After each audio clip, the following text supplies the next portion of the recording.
Today Shashtika சமையல் என்ன செய்ய போகிறோம்னு பார்த்தீங்கன்னா தக்காளி சாதம் தாங்க செய்ய போகிறோம். வாங்க எப்படி செய்யலான்னு பார்க்கலாம். அதுக்கு தேவையான பொருட்கள் எடுத்து வச்சுருக்கேன்.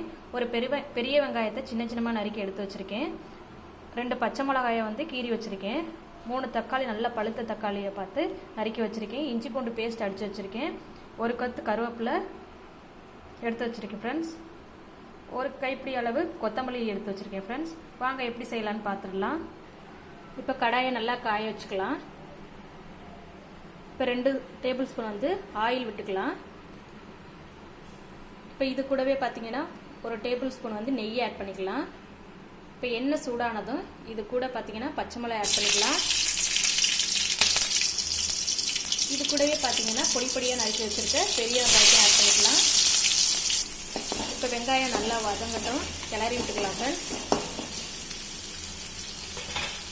வெங்காயம் சீக்கிரம் வதங்கணும் அப்படின்னா லைட்டாக உப்பு ஆட் பண்ணிக்கலாம். இப்போ இது கூடவே இஞ்சி பூண்டையும் ஆட் பண்ணிக்கலாம். இஞ்சி பூண்டை ஆட் பண்ணதும் கொஞ்சம் அடி பிடிக்கும், அதை அடி பிடிக்காமல் கிளறி விட்டுக்கலாம்.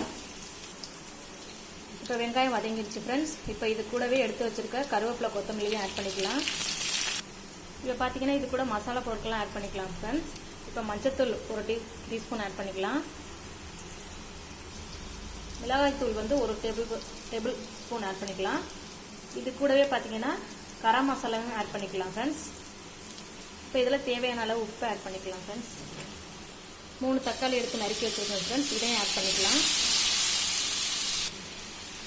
தக்காளி ஆட் பண்ணிவிட்டு நல்லா வதக்கி விட்டுக்கலாம் ஃப்ரெண்ட்ஸ். தக்காளி நல்லா வதங்கி வரட்டும்.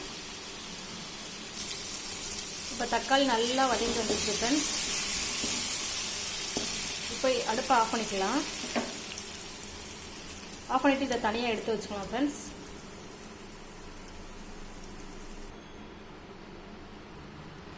இப்போ இது கூட பார்த்தீங்கன்னா நம்ம எடுத்து வச்சுருக்க சுட சுட சாதத்தை ஆட் பண்ணிக்கலாம் ஃப்ரெண்ட்ஸ்.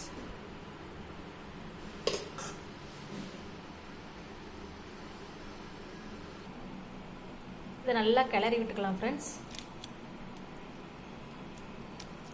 இதுக்கு போதுமான அளவு பார்த்தீங்கன்னா உப்பு ஆட் பண்ணி நல்லா கிளறி விட்டுக்கலாம் ஃப்ரெண்ட்ஸ். இப்போ நமக்கு தேவையான தக்காளி சாதம் சூப்பராக ரெடி ஆயிடுச்சு ஃப்ரெண்ட்ஸ். உங்களுக்கு இந்த ரெசிபி பிடிச்சிருந்துச்சு அப்படின்னா லைக் பண்ணி ஷேர் பண்ணி கமெண்ட் பண்ணுங்கள். மறக்காமல் சப்ஸ்கிரைப் பண்ணுங்கள். ஓகேங்களா? Thank you friends.